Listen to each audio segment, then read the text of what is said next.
শুভ সকাল বন্ধুরা, তোমরা সবাই কেমন আছো? আশা করছি তোমরা সবাই ভালো আছো, আর আমিও কিন্তু বেশ ভালো আছি। বড়দেরকে জানাই আমার প্রণাম, আর ছোটদের জন্য রইল আমার অনেক অনেক ভালোবাসা। তো সাগরিকা নতুন একটা ব্লগে তোমাদের সবাইকে জানাই স্বাগতম। তোমরা সবাই কেমন আছো অবশ্যই কমেন্ট বক্সে কমেন্ট করে জানিও। তো চলো আজকের দিনটাকে শুরু করা যাক। আর আজকের ওয়েদারটা কিন্তু বেশ ভালো, কারণ মেঘলা মেঘলা হয়ে আছে, এটাই বেশ ভালো। আর রোদ্দুর পরে হবে কিনা জানি না, কারণ বৃষ্টি তো কন্টিনিউ হয়েই যাচ্ছে, তো বেশ ভালো এর জন্য বললাম। বৃষ্টি তো হবেই, রোদ্দুর বেরোক আর না বেরোক, কারণ চারিপাশে মেঘ, কোনো না কোনো সময় একটু বৃষ্টি হবে। আর সকালে কি রান্না করব কি না করবো সবই তোমাদের সাথে শেয়ার করব। তো চলো এখন কি রান্না করবো তোমাদেরকে দেখাই।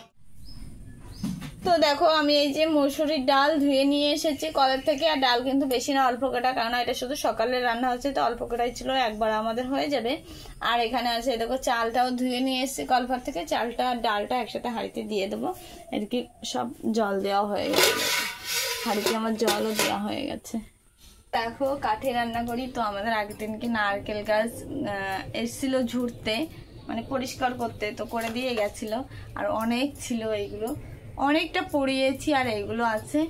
আর কিন্তু এখন কিন্তু হয়ে গেছে প্রায় ডাল সিদ্ধর মতন, এখনো পুরোটা সিদ্ধ হয়নি, তবু দেখো তোমাদেরকে দেখাচ্ছি কেমন সিদ্ধ হয়েছে। চলো একটু দেখাই। এই দেখো, এই যে দেখো, এই যে, আর এখানে আমি জল তুলে রেখেছি, আর এদিকে এই যে ভাত হচ্ছে। তো ডালটা রান্না করব, আর কিছুই রান্না করব না, আর দুপুরে রান্না করব। তো কি করব কি না করব সবই তোমাদের সাথে শেয়ার করব। চলো রান্নাটা ফটাফট করে নিই। এদিকে দেখো ডালিও কিন্তু জাল উঠে গেছে, এদিকে ভাতের ফ্যানটাও আমার গালানো হয়ে গেছে, এটা এখন সম্ভারা দেব। তো দেখো সব রান্না কিন্তু কমপ্লিট হয়ে গেছে, সব রান্না না মানে শুধু ডালটাই রান্না তো করেছি, তো ডাল রান্না হয়ে গেছে, এদিকে হাঁড়িতে ভাত আছে, সবকিছু রান্না হয়ে গেছে। কে কখন খাবে জানি না। দেখো আমাদের সবার খাওয়া হয়ে গেছে, আর এখন ঈশা ভাত খেতে বসেছে। ডাল দেখো, একটু ডাল বেশি পছন্দ করে, তাই শুধু ডাল আর ডাল দিয়ে খায়। কেমন লাগছে ঈশা? আর এখন স্নান করবে, খাওয়া দাওয়া করে স্নান করে স্কুলে যাবে, তাই তো মা? হ্যাঁ, তো এখন ঈশা খেতে বসেছে, আর আমাদের সবার কিন্তু খাওয়া হয়ে গেছে। তো দেখো এখন আমরা যাচ্ছি স্কুলে, আর ঈশার স্কুলে আজকে হাতের কাজ আছে, তো ঈশা এটা বানিয়েছে। কেমন হয়েছে তোমরা সবাই একটু জানিও। হ্যাঁ, কোথায় যাচ্ছে শোনা? স্কুলে যাচ্ছে। আর আমাদের এই উঠোনটাতেও দেখো পাটকাঠি ভর্তি, পেছনের উঠোনে তো আছে, আর এই সামনের উঠোনেও দেখো আছে।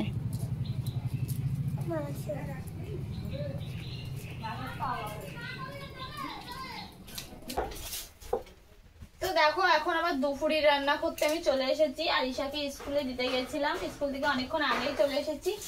আর আসার সময় একটু বৃষ্টিতে বেড়ে গেছিলাম বলে দেরি হয়ে গেছিল, মানে টাইমটা আমার বাড়ি আসতে একটু দেরি হয়ে গেছে। আর এসে রান্না বসিয়ে দিয়েছি, কারণ তোমার দাদাভাই মাঠে গেছে পাটকাঠি আনতে, তো এসে খাওয়ার জন্য কষ্ট পাবে। তো স্নান না করে রান্না করে চলে এসেছি আগে রান্না করতে। তো আগে রান্নাটা করব, তারপরে বাদ বাকি স্নান করা পরে। তো এদিকে রসুন ছাড়িয়ে নিচ্ছি, আর এদিকে দেখো কড়াইতে ডিম সিদ্ধ করতে বসিয়ে দিয়েছি হাঁড়িতে।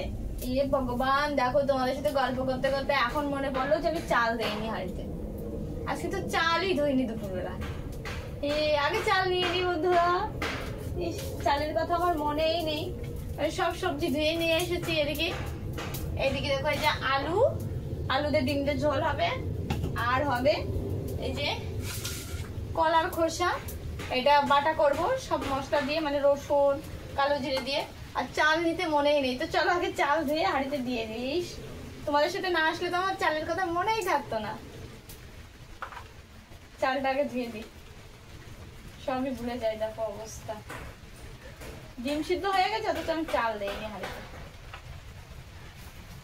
এই তো সব মশলা বাটা হয়ে গেছে, আর এখন শুধু হচ্ছে আদা আর রসুন বাটলে হয়ে যায়। এই যে আদা আর রসুন বাটা দেবো, আর জিরে আর লঙ্কা আগেই বেটে নিয়েছি, আর পেঁয়াজ কুচানো আছে। আর ডিম তো সিদ্ধ হয়ে গেছে, শুধু ছাড়াতে বাকি আছে। ততক্ষণে আমি কড়াইটা গরম হয়ে গেলে আলুটা ভাজা করে নেবো, কড়াইটা হতে হতে আমার এটা বাটা হয়ে যাবে।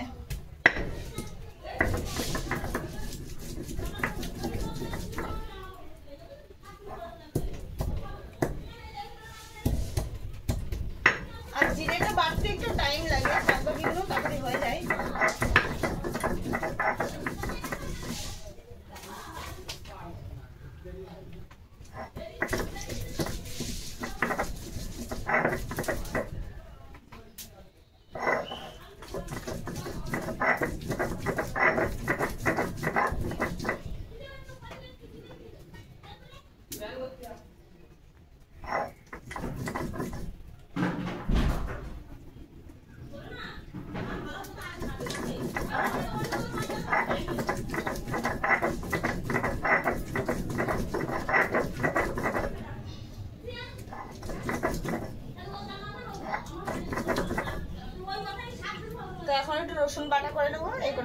এগুলো আর কটা ছাড়াতে হবে ওই কলার খোসা দেওয়ার জন্য।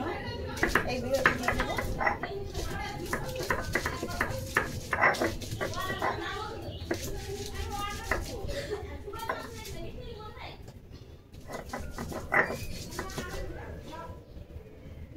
পেঁয়াজ আর একটু ফোড়নের উপরে দিয়ে দেবো কিছুটা পেঁয়াজ।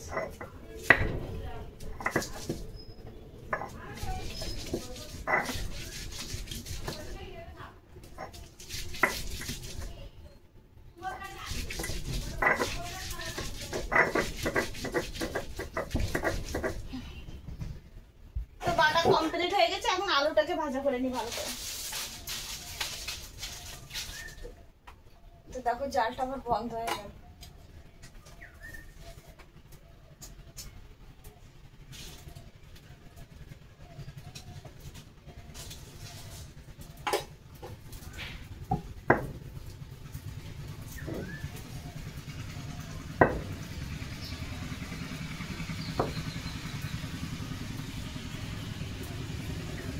সব মশলাই বাটা করে নিয়েছি আর পেঁয়াজ অল্প একটু রেখে দিয়েছি যেটা ফোড়ন দেওয়ার জন্য। আর দেখো বেশ মশলা করেছি, আজকে একটু মশলা দিয়ে ডিমের ঝোল করবো।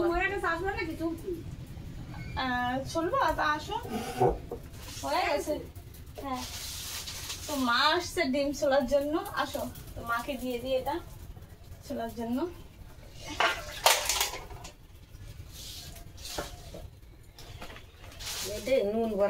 এবার আমি ডিম আলুটাকে ভালো করে ভাজা করে নেবো। আগে আলুটা ভাজা করে উঠিয়ে নেবো, তারপরে আবার ডিমটা রান্না করবো।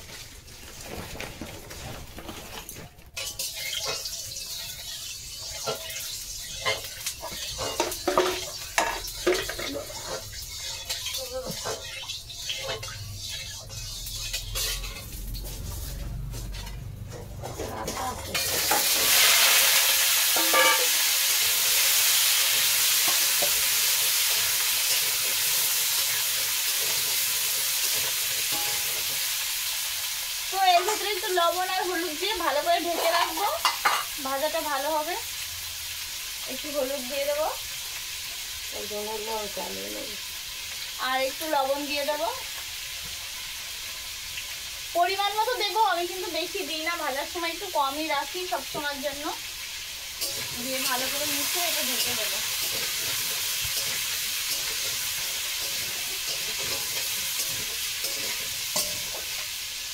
তো এটা এখন ঢেকে রাখবো, ঢেকে ঢেকে ভাজা করলে বেশ সিদ্ধটা ভালো হয়।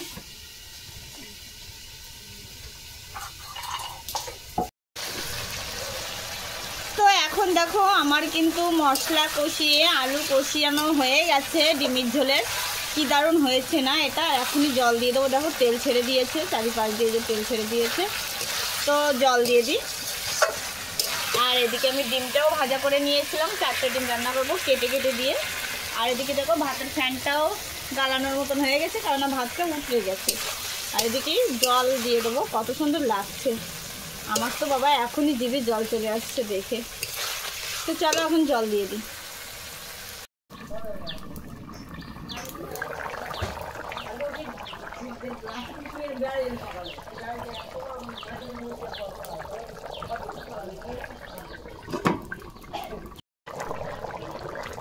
দেখো কত সুন্দর জাল হচ্ছে। আর এই ছোটো কড়াইতে কলার খোসাটা ভাজবো বলে আমি গরম করতে দিয়েছি। আর এদিকে দেখো ভাতটা হয়ে গেছে, ফ্যান গালানোও হয়ে গেছে। আর এখানে যে গরম মশলা বেটে নিয়েছি, এক্ষুনি তরকারির ভিতরে দেবো। আর তরকারিটা কিন্তু হয়ে গেছে। তো এদিকে দেখো এই যে কলা ভাজা আমার হয়ে গেছে, খোসা শুদ্ধ ছোট ছোট করে কুচকুচ করে আলু মতন ভাজা করেছি। আর এইটা বাটা করব, এই যে এখানে নিয়েছি কালো জিরে ভাজা করে নিয়েছি, সঙ্গে একটু জিরে ভাজা করেছি, রসুন কাঁচা লঙ্কা, এইটা বাটা করে এর সাথে একসাথে বাটা করব। এটা খেতে কিন্তু দারুণ লাগে, যেহেতু চিংড়ি মাছ আজকে নেই বা কোনো মাছ নেই, দিয়ে করলেও কিন্তু বেশ ভালো লাগে। তো দেখো এখানে এই যে কলার খোসা বাটা কিন্তু হয়ে গেছে, খোসা না কলা শুদ্ধ বাটা করেছি। আর এটা খেতে দারুণ লাগে। আর তরকারি তো আগেই হয়ে গেছে। এদিকে দেখো বাবা খেতে বসে গেছে, এদিকে মা। ওমা কেমন লাগছে কলার খোসা বাটা? ভালো। এটা খেতে দারুণ লাগে না? এটা সত্যি কিন্তু দারুণ লাগে খেতে, আমরা সবাই খুব পছন্দ করি। তো সব কাজ তো কমপ্লিট হয়ে গেছে। আর এখন আমি স্নান করব।